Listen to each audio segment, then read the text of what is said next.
श्री नारायण भगवान की, श्री कमल ऋषि कृपालु ब्रह्म बाबा की, श्री वृंदावन बिहारी लाल की, सब संतन की, सब भक्तन की जय जय श्री सीताराम, जय जय श्री राधेश्याम। नमः पार्वती पतये हर हर महादेव। भैया आवाज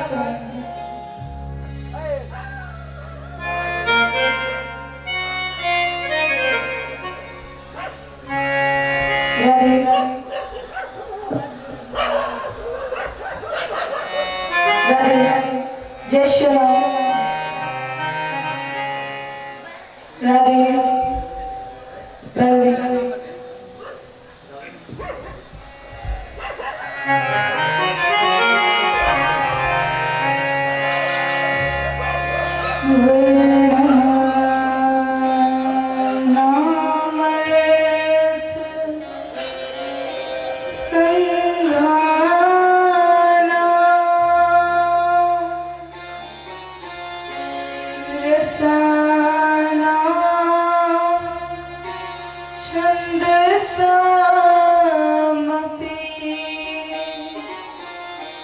मंगलाना मच करता रो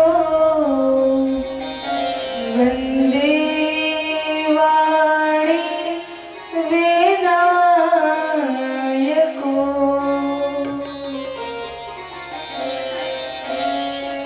श्री सीतानाथ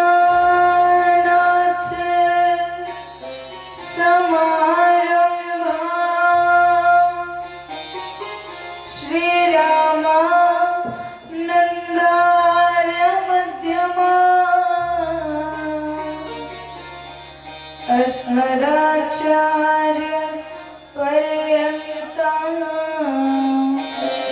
वन्दे श्री गुरु परम्परा।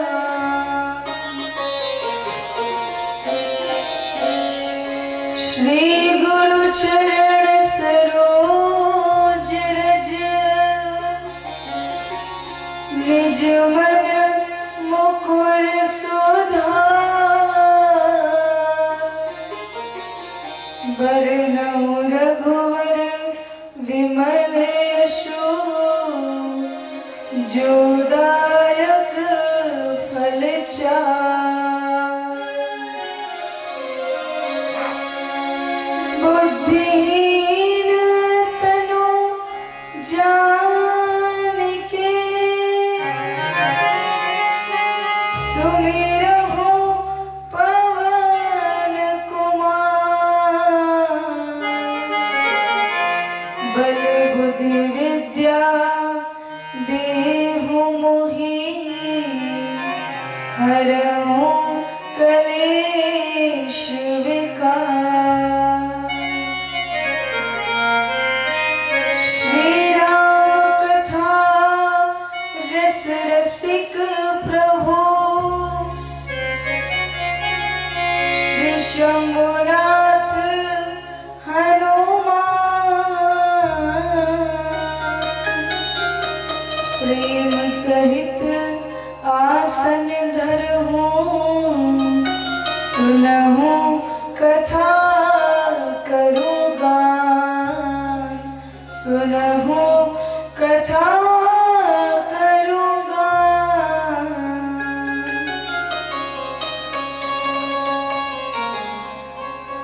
अखंड ब्रह्मांड में अकारण करुणामय परात्पर ब्रह्म श्री राघवेंद्र सरकार के चरणों में मेरा बारंबार नमन।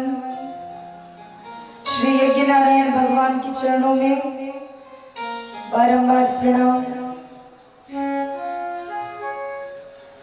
हम सभी के समक्ष गुप्त रूप से उपस्थित श्री हनुमान जी महाराज के चरणों में बारंबार नमन। श्री वृंदावन बिहारी लाल के चरणों में बारंबार नमन। श्री बाबा भूतनाथ के चरणों में बारंबार प्रणाम। मंच पर उपस्थित ठाकुर जी, श्री रामचरितमानस, समस्त कलाकार बंधुओं, श्रद्धामयी भावमयी माताएं बहनें, सभी श्रोता बंधुओं, हमारे भारत के कल का भविष्य नन्हे मुन्ने बाल गोपाल,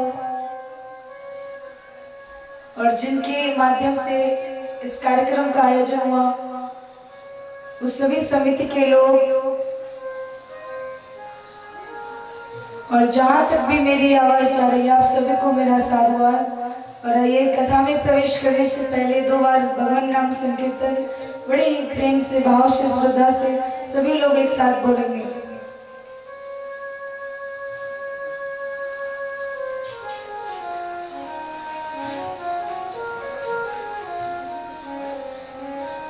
तो आइए, 2 बार भगवान नाम संकीर्तन सभी लोग एक साथ, और उसके बाद आगे ठाकुर जी के जन्म की कथा जो आज हम सभी लोग श्रवण करेंगे, और बड़े ही धूमधाम से श्री ठाकुर जी का जो अवतार दिवस है उसको मनाएंगे। तो कथा में प्रवेश करने से पहले 2 बार हरिनाम संकीर्तन।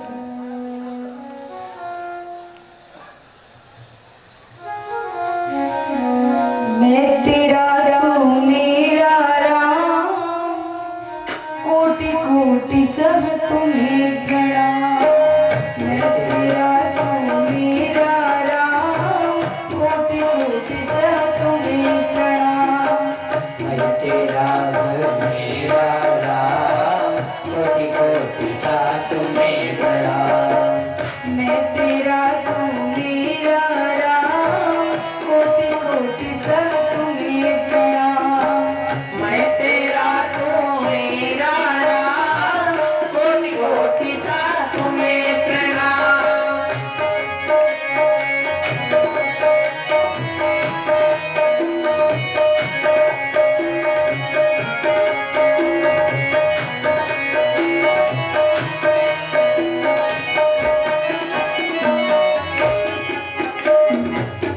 शरण शरण दया के धाम, शरण शरण दया के धाम, शरण शरण दया के धाम। शरण शरण दया के धाम। मुझे भरोसा आपका राम, मुझे भरोसा आपका राम। मुझे भरोसा आपका राम। मुझे भरोसा आपका राम। करुणा कर अपना लो राम, अपना दास बना लो राम। करुणा कर अपना लो राम, अपना दास बना लो राम। करुणा कर अपना लो राम, अपना दास बना लो राम। करुणा कर अपना लो राम, अपना दास बना लो राम।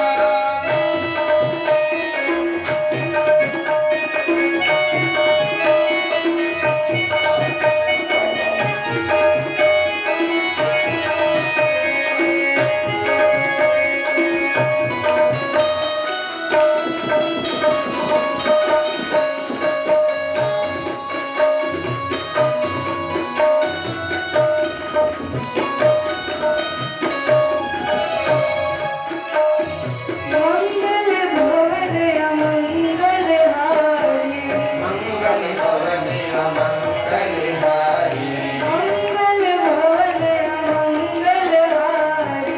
मंगल भवन अमंगल हारी। उमा सहित जी जपत पुरारी, उमा सहित जय जपत पुरारी। उमा सहित जी जपत पुरारी। उमा सहित जय जपत पुरारी। मैं तेरा तू मेरा राम, कोटि कोटि सब तुम्हें प्रणाम। मैं तेरा तू मेरा राम, कोटि कोटि सा तुम्हें प्रणाम। मैं तेरा तू मेरा राम, कोटि कोटि सब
कहे, जीवन भर राजेश कहे, जीवन भर राजेश कहे, जीवन भर राजेश कहे, जीवन भर राजेश कहे। हे मन भज ले राम का नाम, मैं तेरा तू मेरा राम। हे मन भज ले राम का नाम, मैं तेरा तू मेरा राम। भजले राम का नाम, मैं तेरा तो मेरा राम। हे मन भज ले राम का नाम, मैं तेरा तू मेरा राम। भजले तेरा नाम, मैं तेरा तो मेरा राम।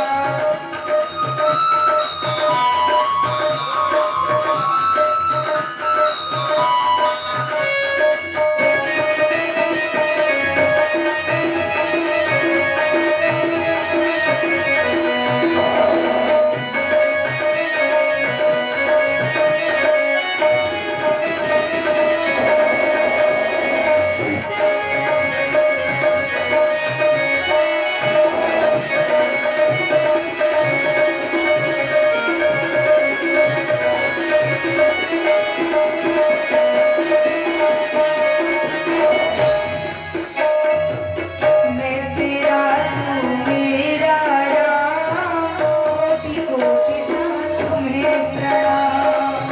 मैं तेरा तू मेरा राम, कोटि कोटि साधु में प्रणाम। हरे रामा राम राम, हरे हरे।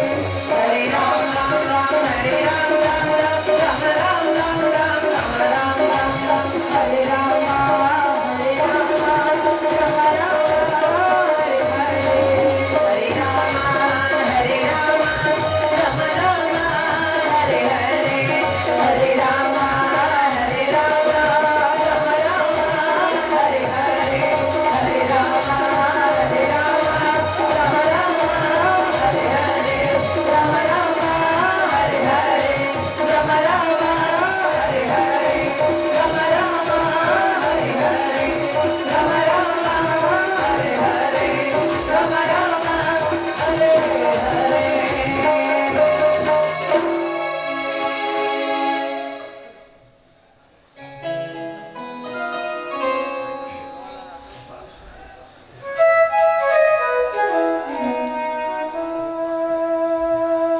तो महाराज आज बड़े ही आनंद पूर्वक, बड़े ही हर्ष से, बड़े ही उत्साह से हम सभी लोग यहाँ पर भगवान श्री रामचंद्र जी का जन्मोत्सव जो अवतार दिवस है उसको मनाने के लिए उपस्थित हुए हैं। और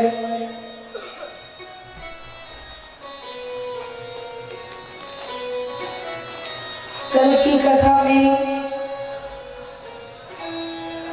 हम सभी ने नारद जी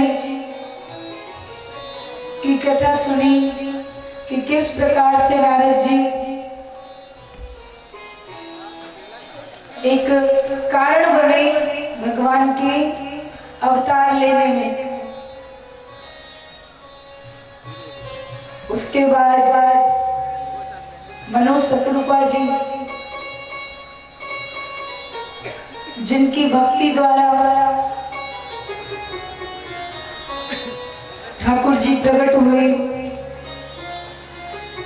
वरदान दिया कि मैं तुम्हारा पुत्र बन के आऊंगा। तो एक वो भी कारण रहे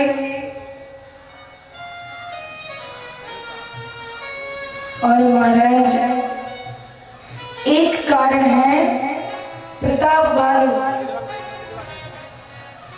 महाराज 5 कारण थे। जय विजय को सनकादि ऋषियों का श्राप, नारद जी का श्राप, मनोज शतरूपा जी की कथा, सती वृंदा का श्राप और एक प्रताप बालू। प्रताप भानु कौन है? कैकेयी देश के राजा सत्यकेतु, उनके दो पुत्र थे, प्रताप भानु और अरिमर्दन। उन्होंने अपने बड़े पुत्र प्रताप भानु को राज्य काज सौंपा और प्रताप भानु भी बड़े कुशलता पूर्वक नीति पूर्वक अपना राज्य करता था, कुशल शासक था, प्रजा प्रिय राजा था। नीति के अनुसार प्रताप भानु जी राज्य करते हैं।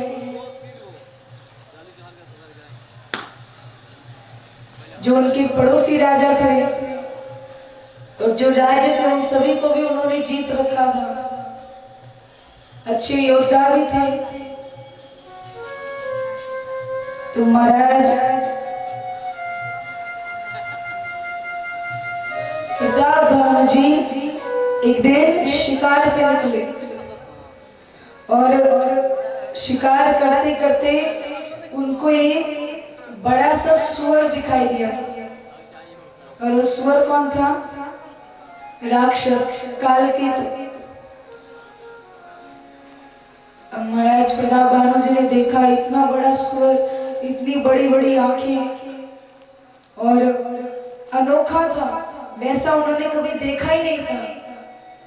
अब उनको ललक आई उसका शिकार करने का। महाराज उसके पीछे दौड़ने लगे, दौड़ते दौड़ते दौड़ते दौड़ते इतनी दूर चले गए कि अंधेरा हो गया। अब रात्रि में घने जंगल में वो वापस लौट भी नहीं सकते अपने राज्य की ओर। अब वो खोजने लगे कि अगर यहाँ पर कोई स्थान मिल जाए तो रुक जाते हैं। और बड़ी तेज की प्यास भी लगी थी, तो जल की खोज करते करते प्रताप भानु जी एक कुटीर के पास पहुंचे। वहां सामने नदी थी, जल पिया और जब उस कुटी में देखा तो एक महात्मा था। अब वो महात्मा नहीं था, महात्मा का वेश बनाया था। महात्मा और महात्मा के वेश में बड़ा अंतर है। वेश तो कोई भी बना सकता है, मगर महात्मा होना बड़ा कठिन है। तो महात्मा था नहीं, उसने महात्मा का वेश बना रखा था। अब महाराज जैसे ही प्रताप भानु जी कुटिया में गए तो वो जो महात्मा था जिसने वेश बना रखा था महात्मा का, वो तो प्रताप भानु जी को पहचान गया। क्यों? क्योंकि महात्मा होने से पहले वो एक राज्य का राजा था और जिस राज्य को प्रताप भानु ने छीन लिया था, और तभी से वो वहां से भाग के यहाँ रहने लगा। प्रताप भानु को अपना बदला याद आया, बैठा कहा महाराज आप कौन हैं? अब उसने नाम ही नहीं बताया, नाम बता देते तो पहचान जाता। वो नाम नहीं बता रहे और प्रताप भानु जी बार बार उससे बात कर रहे हैं, पूछ रहे हैं, और उसने उनके प्रश्नों का उत्तर ना देते हुए अपनी बातें बताना शुरू की कि मेरी तो छोड़ो, मैं तुम्हें बहुत अच्छे से जानता हूँ। तुमको कैकेयी देश के राजा सत्यकेतु के पुत्र हो, अरिमर्दन के भाई हो, कुशल राजा हो, वीर योद्धा हो। महाराज जो जो बताए वो सब पता था, क्योंकि पहले वो भी राजा था और सब जानता था प्रताप भानु के बारे में। महाराज वहां से प्रताप भानु जी को लगा ये तो बड़े ज्ञानी पुरुष हैं।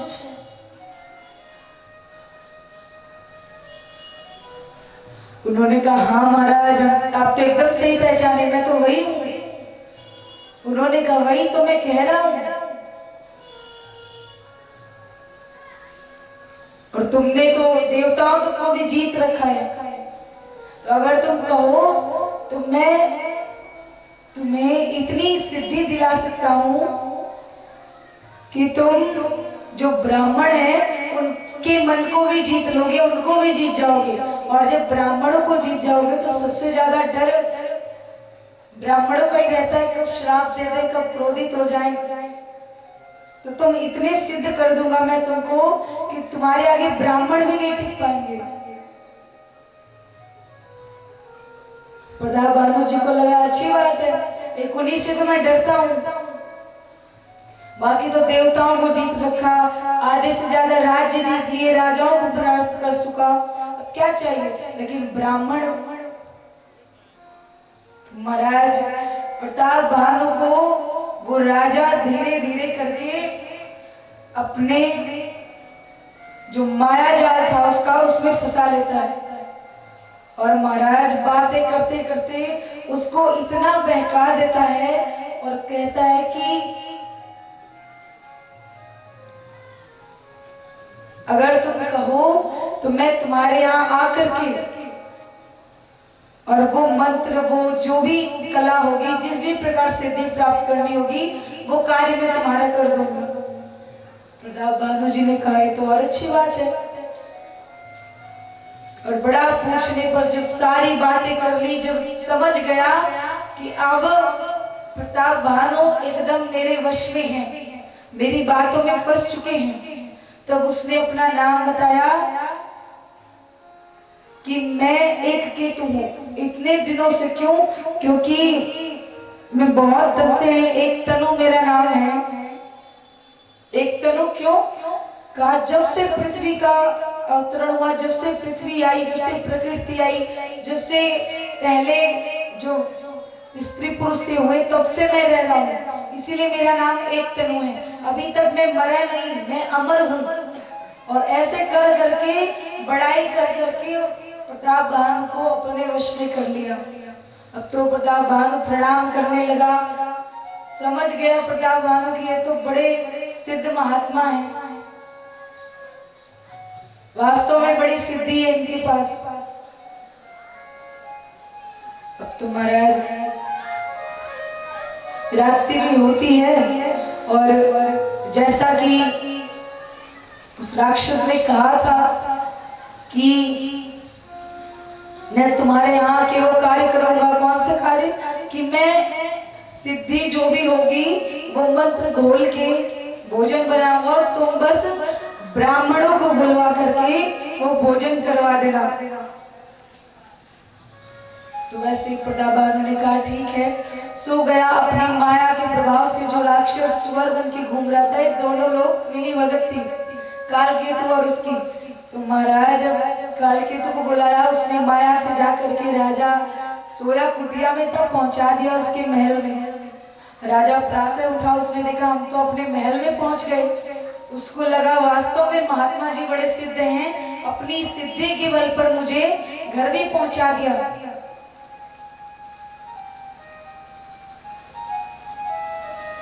तो महाराज प्रातः काल हुई, प्रताप भानु जितने भी ब्राह्मण रहते हैं सबको बुलाता है और वो राक्षस जिस तरह उसने कहा था, जो राजा था कि मैं आऊंगा, तुम किसी से बताना नहीं कि मैं आ रहा हूँ और मैं भोजन बना के दूंगा, सिद्धियां मिला के वो तुम ब्राह्मणों को खिला देना, बस ब्राह्मण तुम्हारे बस में हो जाएंगे।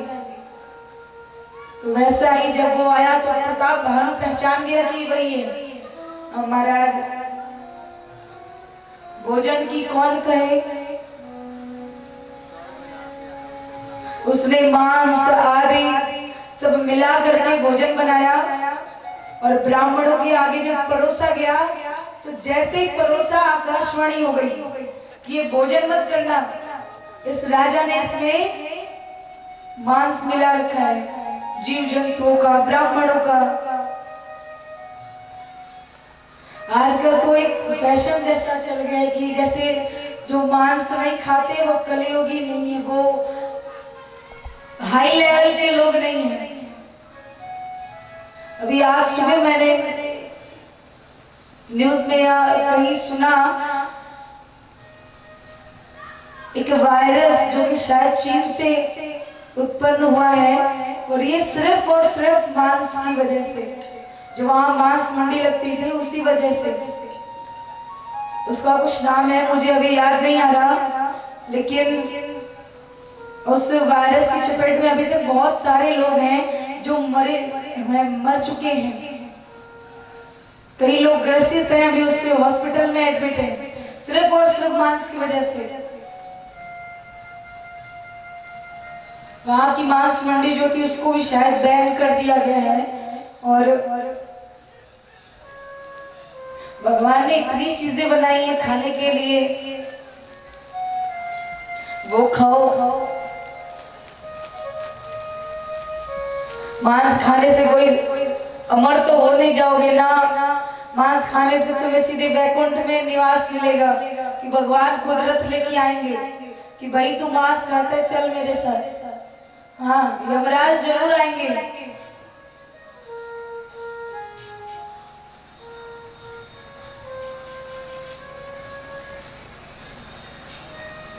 तो महाराज जो भी ठाकुर जी ने बनाया है खाने पीने के लिए, वो सब खाइए पीजिए। और निर्जीवों की जो हत्याएं हैं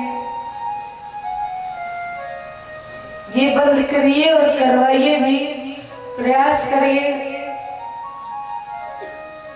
और इस कथा से, इस अनुष्ठान से अगर कुछ लोग भी ऐसा करना छोड़ दें या कुछ बदलाव हो तो ये बहुत बड़ी बात होगी। इस अनुष्ठान के लिए, इस आयोजन के लिए इतने सालों से हो रहा है, तो अगर कुछ लोग भी बदले, कुछ लोग भी सुधरे तो ये बहुत बड़ी चीज होगी। हम लोगों के लिए यही विदाई होगी। महाराज आकाशवाणी होती है कि इस भोजन को मत करना, इसमें इसने मांस मिलवाया है ब्राह्मण और आदि का। महाराज सारे ब्राह्मण जितने भी बैठे थे सब लोग उठ गए, सबको क्रोध आया। प्रताप बानो को श्राप दे दिया कि जाकर के तुम परिवार सहित राक्षस हो जाओ। अब महाराज जब श्राप मिला, प्रताप भानु बड़ा दुखित, अंदर जाके देखा तो ना भंडारी, क्योंकि राक्षस था, कपटी राजा था, कौन सा उनको सिद्धि दिलाने आए थे। अंदर जाके देखता है तो कोई भी नहीं। जितने ब्राह्मण आए थे सब लोगों ने श्राप दिया कि तुम जाकर के राक्षस हो जाओ। बाद में प्रताप भानु सारी घटना सुनाते हैं कि ऐसी ऐसी बात हुई। तब फिर सब ब्राह्मण कहते हैं कि अब जो बोल दिया वो तो बोल दिया, लेकिन तुम्हें मुक्ति देने के लिए भगवान खुद आएंगे। बाद में ब्राह्मण वरदान भी देते हैं और वही प्रताप भानु और हरिवर्धन जाकर के रावण कुंभकर्ण के नाम से प्रसिद्ध होते हैं। और उनका जो मंत्री था धर्मरुचि, वो उनका भाई विभीषण। और महाराज जब रावण उत्पन्न हुआ, रावण प्रकट हुआ, अच्छा रावण का भी अवतार ही हुआ है। रावण कोई साधारण थोड़ा है, जिसको मारने के लिए भगवान को जन्म लेना पड़ेगा, कोई साधारण थोड़ा है। और पहली बात, ये सब जो भी हो रहा था वो लीला थी भगवान की। तो भगवान ने उसको चुना एक सीख दिखाने के लिए, एक सीख देने के लिए। और उस समय तो एक रावण था, एक राम काफी थी उसके लिए। आजकल घर घर में रावण है, तो इतने राम कहां से आ जाए। एक रावण था तो एक राम काफी थी। अब तो घर घर में रावण है, इसलिए घर घर में राम की भी जरूरत है।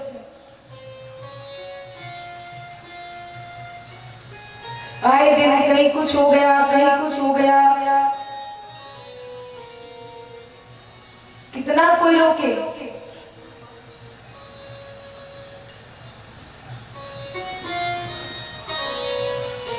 अच्छा, जब भगवान शंकर एक बार कैलाश पे बैठे थे, रावण आया तो रावण ने पूरा का पूरा कैलाश पर्वत उठा लिया। पूरा कैलाश हिलने लगा। माता पार्वती ने कहा ये कौन आया है? शंकर जी ने कहा चेला आया है। माता पार्वती ने कहा ये कौन सा चेला है जो जिसके आते ही पूरा का पूरा कैलाश हिलने लगा? तो शंकर जी ने कहा रावण जैसा चेला आएगा तो कैलाश नहीं हिलेगा। जब रावण जैसा चेला हो तो कैलाश ही हिलने की नौबत आएगी।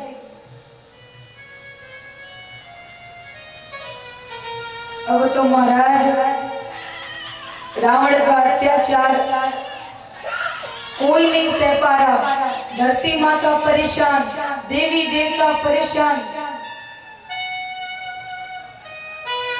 ना यज्ञ होने देता, ना अनुष्ठान होने देता, ना किसी को पूजा करने देता कि मैं भगवान हूं मेरी पूजा करो। पूजा करने की क्या जरूरत है? सब कुछ मैं ही हूं। तो महाराज रावण इतना अत्याचारी है। आजकल तो कुछ कुशल है कि भला यज्ञ अनुष्ठान पूजा पाठ ये सब तो होते हैं। उस टाइम तो रावण कहीं भी देख लेता कि यज्ञ हो रहा है, पूजा पाठ हो रहा है, तो तुरंत अपने सैनिकों को भेजता है, तुरंत भेजता वहां से कि जाओ और जो भी कर रहा है उनको भी मार डालो।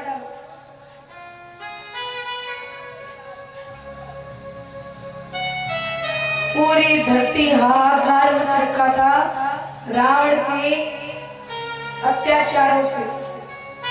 इन्होंने तपस्या भी की तो भगवान ब्रह्मा और शंकर जी दोनों प्रकट हुए। कहा वरदान मांगो, तो रावण ने वरदान मांगा कि मुझे अमर कर दो। तो विष्णु जी और शंकर जी दोनों आए थे। कहा देखो रावण, हम दोनों इसीलिए आए हैं ताकि तुम्हें बता सके कि अगर जन्म हुआ है तो जन्म के साथ साथ भगवान शंकर कौन है, प्राण हरने। तो इसीलिए जहां मैं जन्मदाता हूं वहीं ये विघ्न विनाशक भी, वहीं पे ये मारने वाले भी हैं, संहार करने वाले हैं। तो इसीलिए मैं तुम्हें अमर होने का वरदान तो नहीं दे सकता। रावण ने कहा चलो ठीक है, तो ये वरदान दे दो कि ना मैं मानव के द्वारा मरूं, मुझे मानव और वानर इन दोनों के अलावा और कोई ना मार सके। कुंभकर्ण ने कुंभकर्ण वरदान मांगना चाहता था, इंद्रासन, मगर देवताओं ने माता सरस्वती से विनती की। सरस्वती जी आती हैं और उसकी मति, उसकी बुद्धि फेर देती हैं। तो वो मांगने जा रहा था इंद्रासन और मांग लिया निद्रासन। और विभीषण जी महाराज जो कि पहले भी धर्म के प्रिय थे, अभी भी उन्होंने इतना ही मांगा कि प्रभु मेरी आपके चरणों में हमेशा निष्ठा बनी रहे, मेरा आपके चरणों में सदैव विश्वास बना रहे, आपकी भक्ति मुझे सदा मिले बस। अब महाराज रावण इतना परेशान कर रहा है सबको, इतना अत्याचार मचा रखा है कि धरती मैया भी गौ का रूप धर के जाती हैं। सारे देवी देवता ठाकुर जी के पास जाते हैं, निवेदन करते हैं कि प्रभु अब कैसे होगा, अब हम नहीं सह पा रहे। धरती मैया ने कहा मुझसे रावण का अत्याचार नहीं सहा जाएगा, मैं थक गई बाहर सहते सहते उसके अत्याचारों का। सारे देवी देवता परेशान, पूरा ब्रह्मांड में हाहाकार रावण ने मचा दी, किसी को नहीं बैठने दे रहा शांति से। अब महाराज वहां से जब सारे देवी देवताओं ने पुकारा, सारे देवी देवता परेशान हो गए, तो भगवान शंकर कहते हैं कि चिंता मत करो, अब वो समय दूर नहीं है जब भगवान अवतार लेंगे। बस इतना करो कि सच्चे प्रेम से सच्ची निष्ठा से ठाकुर जी को बुलाओ कि ठाकुर जी अब अवतार ले लो, अब नहीं सहा जाता। अरे पृथ्वी से पाप भार उठाया नहीं जाता, पृथ्वी से पाप भार उठाया नहीं जाता, पृथ्वी से पाप भार उठाया, पृथ्वी से पाप भार उठाया नहीं जाता, पृथ्वी से पाप भार उठाया नहीं जाता, देवों को कठिन कष्ट सुनाया नहीं जाता, देवों को कठिन कष्ट सुनाया नहीं जाता।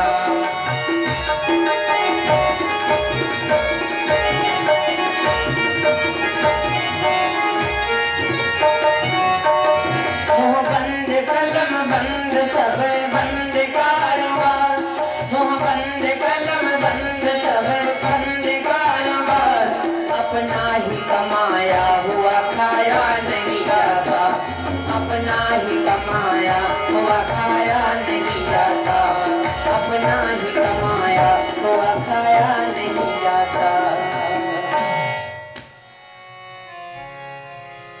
तो महाराज ठाकुर जी कहते हैं, भगवान शंकर ने कहा कि अब देर नहीं है, बस ठाकुर जी से विनती करो कि प्रभु अब अवतार ले लो, अब नहीं सहा जाता रावण का भार, अब अत्याचार नहीं सहा जा रहा। और भगवान को प्रकट होते हैं प्रेम से निष्ठा से। भगवान भोलेनाथ ने कहा, तुलसीदास जी लिखते हैं, हरि व्यापक सर्वत्र समाना, हरि व्यापक सर्वत्र समाना, हरि व्यापक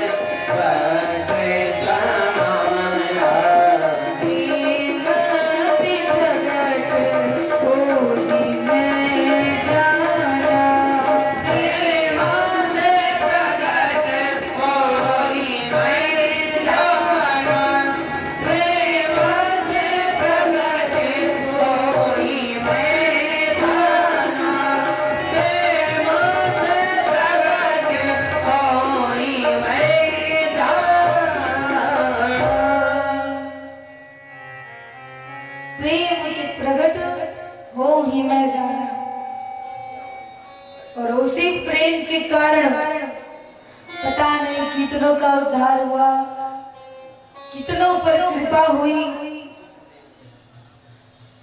प्रबल प्रेम के पाले पड़कर प्रभु को नियम बदलते देखा।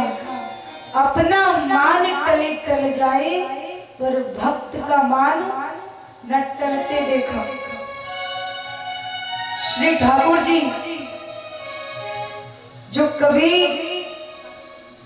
दुखी नहीं होते, यहाँ तक दशरथ जी इतना प्रेम करते थे और वन जाने लगे, दशरथ जी के प्राण नहीं निकले और कोई कसर बाकी नहीं रह गई, बस इतना ही काफी था, प्राण नहीं निकले, मगर राम जी के नेत्रों में आंसू नहीं आए।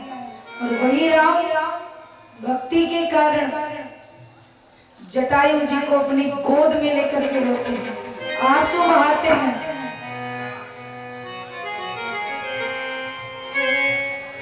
जब भगवान राम वनवास से लौटे, अयोध्या में बड़ी प्रसन्नता थी सब। माता कौशल्या ने अपने हाथों से भोजन बनाया लाला के लिए कि मेरे बेटे ने, मेरे बच्चे ने इतने दिन से पता नहीं कैसे बिताए होंगे, क्या क्या किया होगा, कैसे गुजारा हुआ होगा, बड़ा अच्छा भोजन बनाया। माता जानकी ने बड़े अच्छे से पाक करके भगवान ठाकुर जी श्री रामचंद्र जी को खिलाया। यहाँ तक जनक जी ने भी राम जी को बुलाया कि इतने दिन बाद दामाद लौट के आया है, आज ससुराल में भी भोजन हो जाए। और जब राम जी से पूछा गया कि लाला भोजन कैसा लगा, तो राम जी ने कहा बड़ा स्वाद था, बड़ा स्वादिष्ट था, लेकिन इनमें विदुर के साग वाला स्वाद नहीं, इसमें माता शबरी के बेरों वाला स्वाद नहीं, इसमें वो स्वाद नहीं जो उनमें था। तो महाराज भगवान भक्ति से प्रकट होते हैं और अब वो समय आता है, अयोध्या में चक्रवर्ती सम्राट महाराज दशरथ राज कर रहे हैं। वो भी कुशल योद्धा, कुशल शासक, प्रजा प्रिय राजा और बड़े अच्छे से वो भी अपना राजकाज संभाल रहे हैं।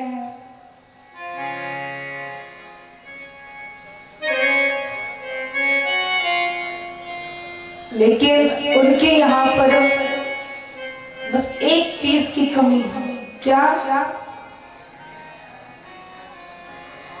कोई संतान नहीं है।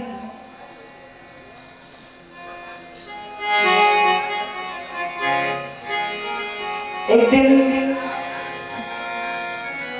जो उनके गुरु जी थे वशिष्ठ जी और अरुंधति जी बैठे हुए थे। अरुंधति जी ने वशिष्ठ जी से कहा कि आपके चेले के पुत्र नहीं है, वंश आगे नहीं बढ़ रहा, आपको उसकी चिंता नहीं हो रही? वशिष्ठ जी ने कहा बिल्कुल हो रही है। कहा तो फिर आप कुछ करते क्यों नहीं? वशिष्ठ जी ने कहा जब खुद में ही, जब दशरथ जी को खुद लाल को पाने की लालसा नहीं है तो मैं क्या कर दूं? अरुंधति जी ने कहा कि अगर मैं वो लालसा उत्पन्न कर दूं तो उन्होंने कहा तो फिर मैं भी उनका वंश बढ़ाने में सहयोग करूंगा, मैं भी कुछ ना कुछ करूंगा। अरुंधति जी ने कहा अच्छा ऐसी बात है तो ठीक है। अब महाराज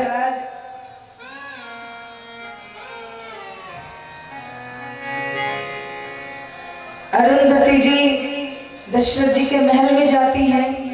कौशल्या जी, सुमित्रा जी, कैकेयी जी, तीनों रानियों ने गुरु माता का स्वागत किया, बैठाया और अरुंधति जी अपने पोते को लेकर के आई थी। अब बैठी थी, थोड़ी देर बाद दशरथ जी महाराज आए। दशरथ जी ने देखा, गुरु माता को प्रणाम किया, उनका आदर किया और जब कुशल मंगल पूछी तो जब पूछ रहे थे दशरथ जी महाराज, अरुंधति जी जो पोता लेके आई थी अपना, उसको चुटकी काट दी, वो रोने लगा। दशरथ जी ने कहा ये क्या हो गया, अभी तक तो चुप था, अब रो क्यों रहा है? अरुंधति जी ने कहा छोड़ो क्या बताएं। दशरथ जी ने कहा बताइए तो। कहा नहीं नहीं, अरे कहा बताओ तो। अब महाराज अरुंधति जी कहती है कि इसको अपने भविष्य की चिंता हो रही है। भविष्य? कौन सा भविष्य? कहा इसको ये चिंता हो रही है कि अभी तक तो मेरे दादाजी कुलगुरु हैं इस वंश के, लेकिन इस वंश का आगे का वारिस ही कोई नहीं है, मैं किसका गुरु बनूंगा? अब महाराज दशरथ जी को लगा बात तो एकदम सही कह रही है, मेरे तो कोई पुत्र ही नहीं है, मेरा वंश कैसे आगे बढ़ेगा, कैसे सूर्यवंश आगे जाएगा? और महाराज जब दशरथ जी को लगा कि चौथापन आ गया, कोई पुत्र नहीं, दुखी हो गए। और दुखी हुए तो पड़ोसी के पास नहीं गए रोने के लिए, कहाँ गए? गुरु जी के पास। कोशिशें कोई लाखों भले ही करे, किंतु सतगुरु बिना बात बनती नहीं। ग्रंथ पढ़ ज्ञान पा लेना आसान है, अपना आनंद पाना बड़ी बात है। गुरु जी के पास गए,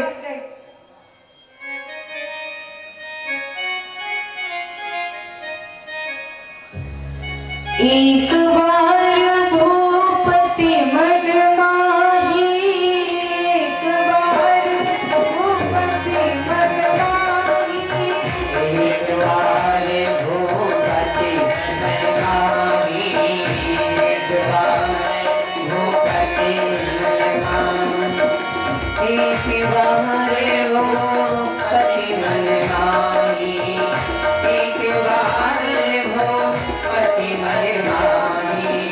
भाई कल्याणी मोरे सुतनाही, कल्याणी मोरे सुतनाही, भाई कल्याणी मोरे सुतनाही। गुरु ग्रंथ तुरंत करा, मैं तेरा तो मेरा राम, कोटि साधुए प्रणाम।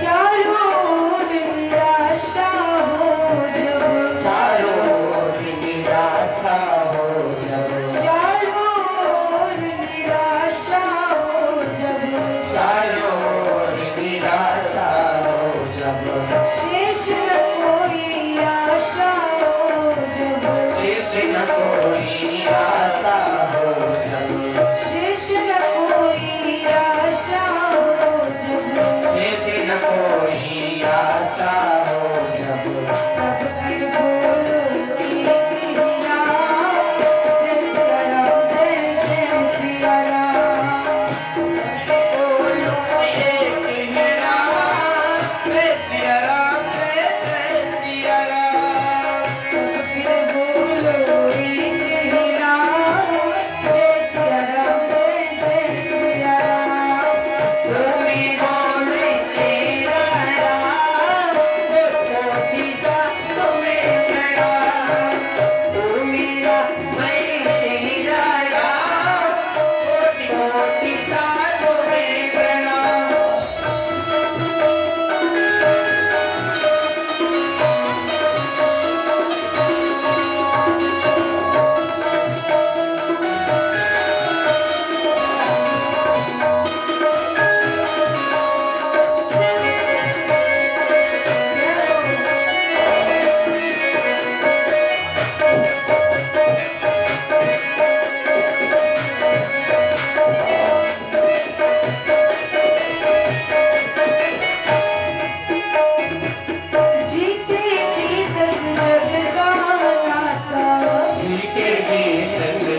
सभी लोग यहाँ पर भगवान श्री रामचंद्र जी का जन्मोत्सव जो अवतार दिवस है उसको मनाने के लिए उपस्थित हुए हैं।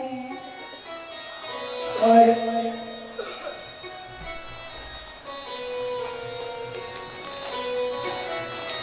कल की कथा में हम सभी ने नारद जी की कथा सुनी कि किस प्रकार से नारद जी एक कारण बने भगवान के अवतार लेने में। उसके बाद मनु शतरूपा जी जिनकी भक्ति द्वारा ठाकुर जी प्रकट हुए, वरदान दिया कि मैं तुम्हारा पुत्र बन के आऊंगा। तो एक वो भी कारण रहे।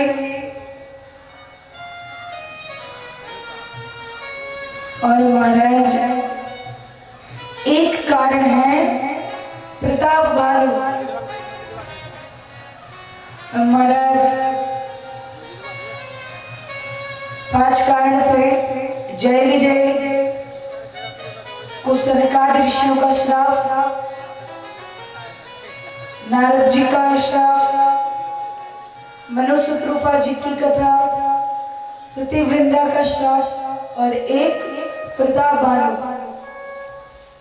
अब महाराज प्रताप भानु कौन है? कैकेयी देश के राजा सत्यकेतु, उनके 2 पुत्र थे, प्रताप भानु और अरिमर्दन। उन्होंने अपने बड़े पुत्र प्रताप भानु को राज्य काज सौंपा और प्रताप भानु भी बड़े कुशलता पूर्वक नीति पूर्वक अपना राज्य करता था, कुशल शासक था, प्रजा प्रिय राजा था। नीति के अनुसार प्रताप भानु जी राज्य करते हैं। जो उनके पड़ोसी राजा थे और जो राजा थे उन सभी को भी उन्होंने जीत रखा था, अच्छे योद्धा भी थे। तो महाराज प्रताप भानु जी एक दिन शिकार पे निकले और शिकार करते करते उनको एक बड़ा सा सुअर दिखाई दिया। और वो सुअर कौन था? राक्षस कालकेतु। अब महाराज प्रताप भानु जी ने देखा इतना बड़ा सुअर, इतनी बड़ी बड़ी आंखें और अनोखा था, वैसा उन्होंने कभी देखा ही नहीं था। अब उनको ललक आई उसका शिकार करने का। महाराज उसके पीछे दौड़ने लगे। दौड़ते दौड़ते दौड़ते दौड़ते इतनी दूर चले गए कि अंधेरा हो गया। अब रात्रि में घने जंगल में वो वापस लौट भी नहीं सकते अपने राज्य की ओर। अब वो खोजने लगे कि अगर यहाँ पर कोई स्थान मिल जाए तो रुक जाते हैं। और बड़ी तेज की प्यास भी लगी थी। तो जल की खोज करते करते प्रताप भानु जी एक कुटी के पास पहुंचे। वहां सामने नदी थी, जल पिया और जब उस कुटी में देखा तो एक महात्मा था। अब वो महात्मा नहीं था, महात्मा का वेश बनाया था। महात्मा और महात्मा के वेश में बड़ा अंतर है। वेश तो कोई भी बना सकता है मगर महात्मा होना बड़ा कठिन है। तो महात्मा था नहीं, उसने महात्मा का वेश बना रखा था। अब महाराज जैसे ही प्रताप भानु जी कुटिया में गए तो वो जो महात्मा था जिसने वेश बना रखा था महात्मा का, वो तो प्रताप भानु जी को पहचान गया। क्यों? क्योंकि महात्मा होने से पहले वो एक राज्य का राजा था, और जिस राज्य को प्रताप भानु ने छीन लिया था, और तभी से वो वहां से भाग के यहाँ रहने लगा। प्रताप भानु को अपना बदला याद आया, बैठा कहा, महाराज आप कौन हैं? अब उसने नाम ही नहीं बताया, नाम बता देते तो पहचान जाता। वो नाम नहीं बता रहे, और प्रताप भानु जी बार बार उससे बात कर रहे हैं, पूछ रहे हैं, और उसने उनके प्रश्नों का उत्तर ना देते हुए अपनी बातें बताना शुरू की कि मेरी तो छोड़ो, मैं तुम्हें बहुत अच्छे से जानता हूँ। तुम कैकेयी देश के राजा सत्यकेतु के पुत्र हो, हरिवर्धन के भाई हो, कुशल राजा हो, वीर योद्धा हो। महाराज जो बताए वो सब पता था, क्योंकि पहले वो भी राजा था और सब जानता था प्रताप भानु के बारे में। महाराज वहां से प्रताप भानु जी को लगा ये तो बड़े ज्ञानी पुरुष हैं।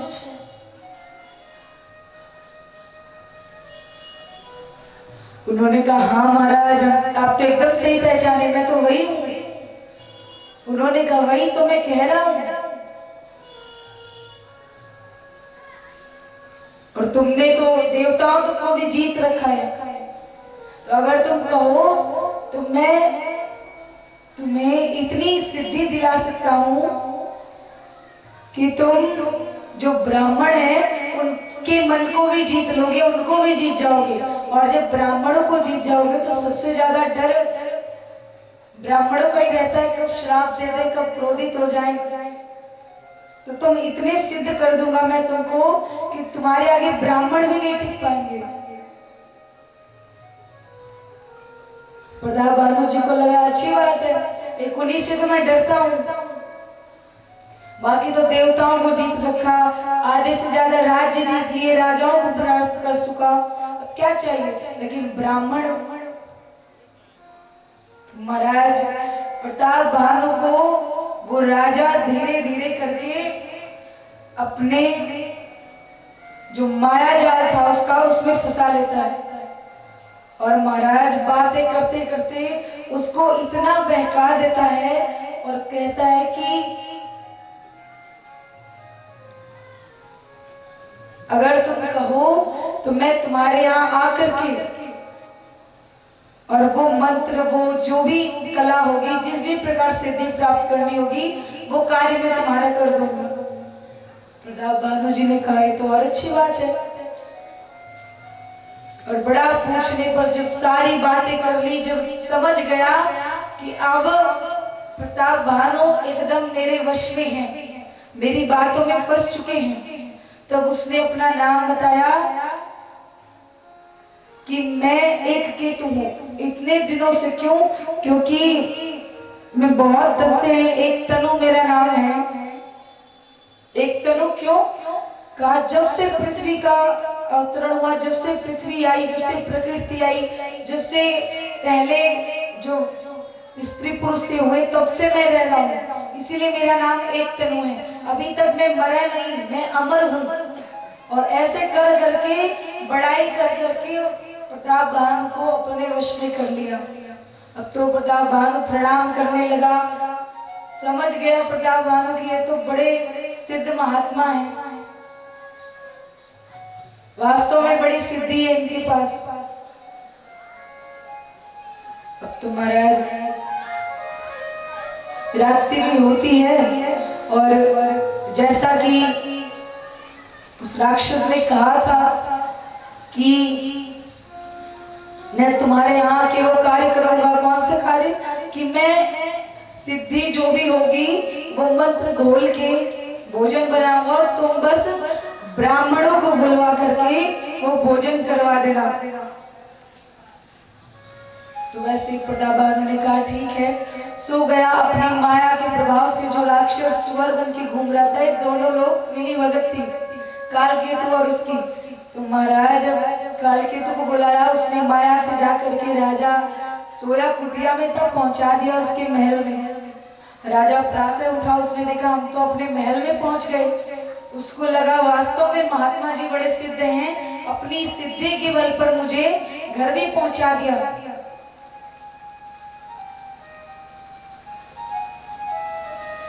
तो महाराज प्रातः काल हुई, प्रताप भानु जितने भी ब्राह्मण रहते हैं सबको बुलाता है, और वो राक्षस जिस तरह उसने कहा था, जो राजा था कि मैं आऊंगा, तुम किसी से बताना नहीं कि मैं आ रहा हूँ और मैं भोजन बना के दूंगा, सिद्धियां मिला के वो तुम ब्राह्मणों को खिला देना, उस ब्राह्मण तुम्हारे बस में हो जाएंगे। तो वैसा ही जब वो आया तो प्रताप भानु पहचान गया कि वही है। महाराज भोजन की कौन कहे, उसने मांस आदि सब मिला करके भोजन बनाया, और ब्राह्मणों के आगे जब परोसा गया तो जैसे ही परोसा आकाशवाणी हो गई कि ये भोजन मत करना, इस राजा ने इसमें मांस मिला रखा है, जीव जंतुओं का, ब्राह्मणों का। आजकल तो एक फैशन जैसा चल गया है कि जैसे जो मांस नहीं खाते वो कलियुगी नहीं है, वो हाई लेवल के लोग नहीं है। अभी आज सुबह मैंने न्यूज में या कहीं सुना,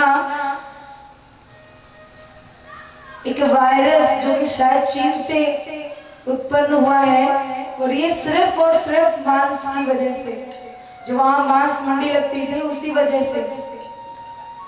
उसका कुछ नाम है, मुझे अभी याद नहीं आ रहा, लेकिन उस वायरस की चपेट में अभी तक बहुत सारे लोग हैं जो मर चुके हैं। कई लोग ग्रसित हैं, अभी उससे हॉस्पिटल में एडमिट हैं, सिर्फ और सिर्फ मांस की वजह से। वहां की मांस मंडी जो थी उसको भी शायद बैन कर दिया गया है, और भगवान ने इतनी चीजें बनाई है खाने के लिए, वो खाओ। मांस खाने से कोई अमर तो हो नहीं जाओगे ना, मांस खाने से तुम्हें सीधे वैकुंठ में निवास मिलेगा, कि भगवान खुद रथ लेके आएंगे कि भाई तू मांस खाता है, चल मेरे साथ। हाँ, यमराज जरूर आएंगे।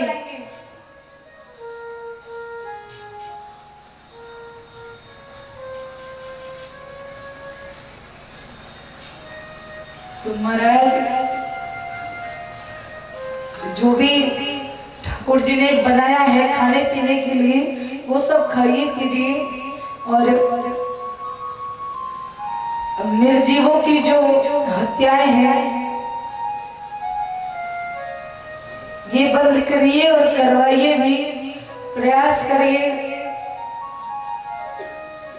और इस कथा से, इस अनुष्ठान से अगर कुछ लोग भी ऐसा करना छोड़ दें या कुछ बदलाव हो तो ये बहुत बड़ी बात होगी। इस अनुष्ठान के लिए, इस आयोजन के लिए इतने सालों से हो रहा है, तो अगर कुछ लोग भी बदले, कुछ लोग भी सुधरे तो ये बहुत बड़ी चीज होगी। हम लोगों के लिए यही विदाई होगी। महाराज आकाशवाणी होती है कि इस भोजन को मत करना, इसमें इसने मांस मिलवाया है ब्राह्मणों और आदि का। महाराज सारे ब्राह्मण जितने भी बैठे थे सब लोग उठ गए, सबको क्रोध आया। प्रताप भानु को श्राप दे दिया कि जाकर के तुम परिवार सहित राक्षस हो जाओ। अब महाराज जब श्राप मिला, प्रताप भानु बड़ा दुखी, अंदर जाके देखा तो ना भंडारी, क्योंकि राक्षस था, कपटी राजा था, कौन सा उनको सिद्धि दिलाने आए थे। अंदर जाके देखता है तो कोई भी नहीं, जितने ब्राह्मण आए थे